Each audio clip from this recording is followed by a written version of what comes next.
Hello, welcome back to the review channel. Today I'm talking about Dexter. I told you about it in the last video. And Dexter and you do one thing that perfectly makes you want to watch more.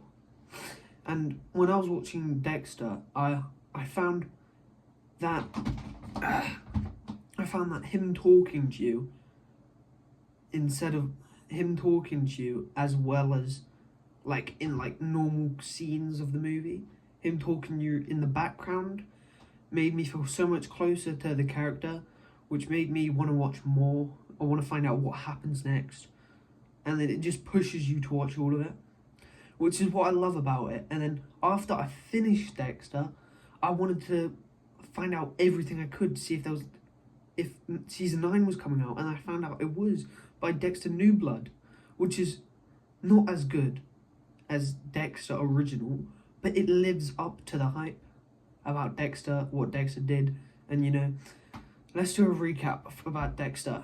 He was his mum was murdered right in front of him in a pool of blood, which made him want to kill, and he couldn't help it. And then his adopted father made him have a code, which means he can only murder serial killers or rapists or bad people who've done hurt a lot of people, which in my defense is good on him for putting those devious aggression towards bad people.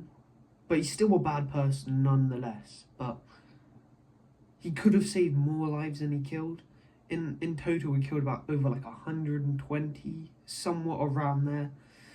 And then all those people added up, they could have killed way more people. I think one of the killers that he killed killed over 500 people.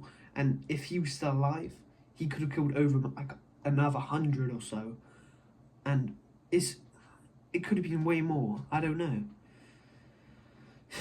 The saddest part of the movie is Rita dying, with Harrison dying right in front of him.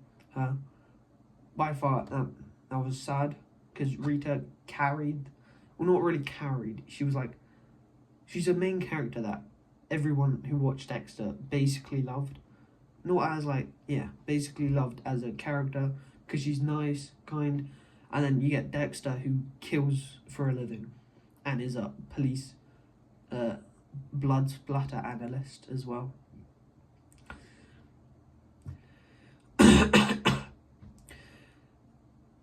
Season 1, fairly good.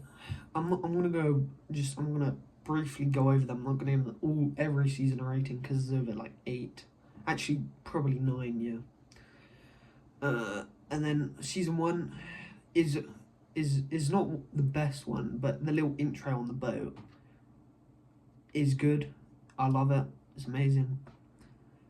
Season 2 is where you get the London, English, Britain girl who starts leaning into Dexter being a murderer. And then season 3, not too sure about that one. Oh, it's about the... No, I got it. It's about him working with someone on killing criminals, and him finding out who killed his brother. Yeah, season 4, I'm rewatching it again.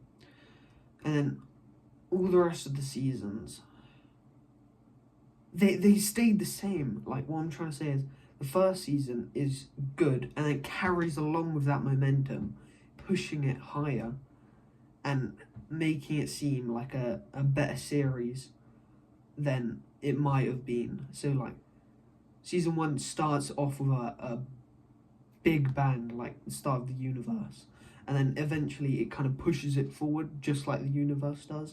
And that's what really does, that's what they do good about the series Dexter, which I love about it. And then if I had to give it an overall rating, it would have to be a 9. It's the 0.1 better than You, in my opinion, because it goes on for a lot longer than You. and it does that little bit. It just does that little bit because you might have got inspired by Dexter by like the background talking, which I found really good. And you know, if you haven't watched Dexter yet, you should watch it because I haven't spoiled much here. So watch it. It's amazing. I would rate it any day. I rate it, and you should watch it. Amazing. Watch it. I don't. Just watch it, man. Right, subscribe and like.